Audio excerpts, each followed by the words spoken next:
Final do século XIX, mais especificamente início do século XX, nós temos o início do movimento pentecostal, que tem dois momentos fundacionais, 1901 e 1906. 1901, dentro de um seminário metodista, e em 1906, através de William Seymour. Então, 1901, com o professor William Parham, que é um professor metodista. Dentre os seus alunos, há William Seymour, e esse William Seymour que também vai ter um outro momento importante, que é o avivamento da Rua Azusa. São dois momentos fundacionais.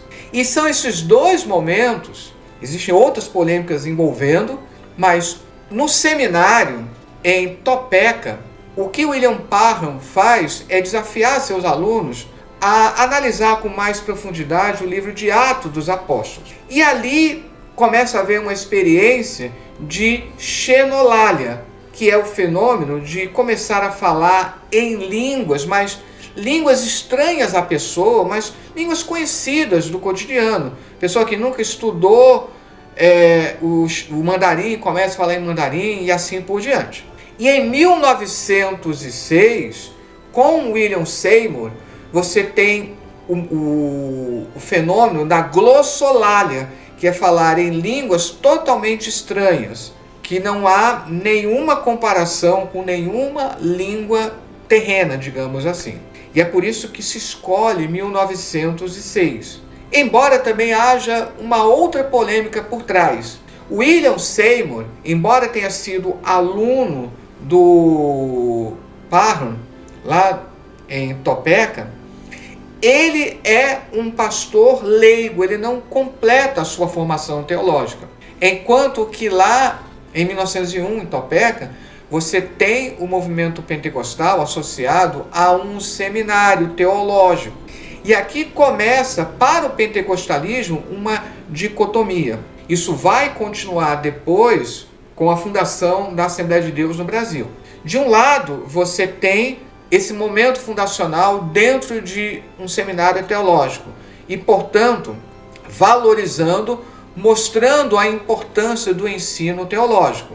Do outro lado, você tem esse momento fundacional com William Seymour, que por ser um pastor leigo, que apesar de ter estudado, ele não era ignorante, ele apenas não completou os seus estudos. Então você tem esses dois momentos e aí começa a dicotomia dentro do movimento pentecostal. O movimento pentecostal é um movimento que se propõe a renovar o próprio protestantismo. Então o século XIX é aquele momento em que sofre o impacto do iluminismo no século XVIII, final do século XVIII, meados, segunda metade do século XVIII. E aí nós temos no século XIX o racionalismo. E isso vai impactando até mesmo a teologia, os seminários teológicos. E aí começa a se acusar de que alguns estão perdendo a fé por causa do racionalismo.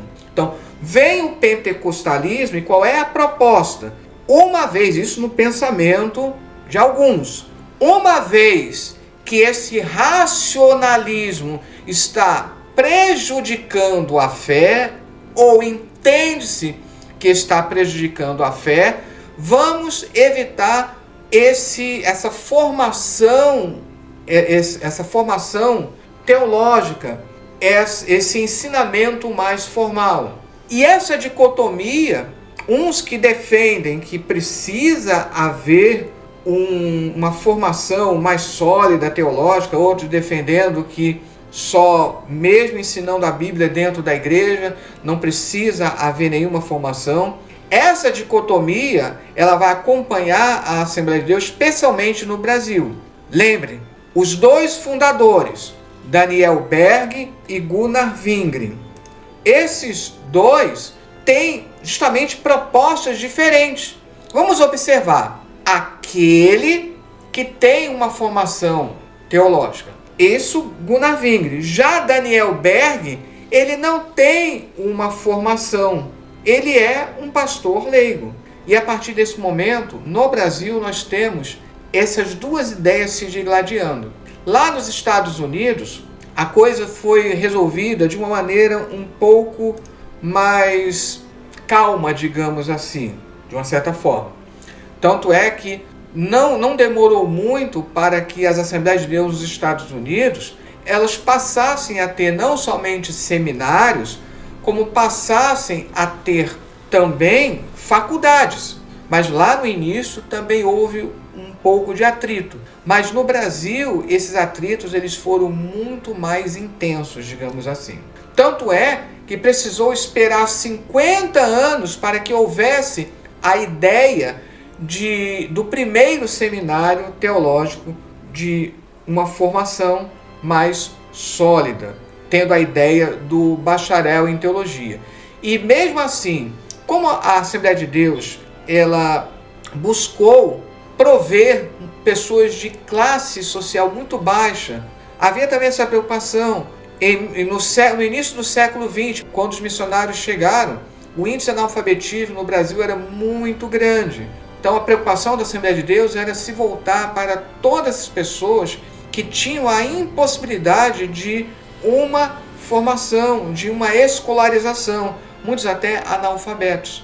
Mas a Assembleia de Deus ela vai crescendo, apesar de muitos serem contrários. Então, aproveitando os festejos dos 50 anos da Assembleia de Deus, início da década de 60, então, há a formação do primeiro seminário. E devido a esse problema do tipo de formação que ainda era muito precária, a Assembleia de Deus tem a ideia de fazer o básico em teologia. Outras igrejas não tinham essa ideia. É a Assembleia de Deus que tem essa preocupação de um básico em teologia.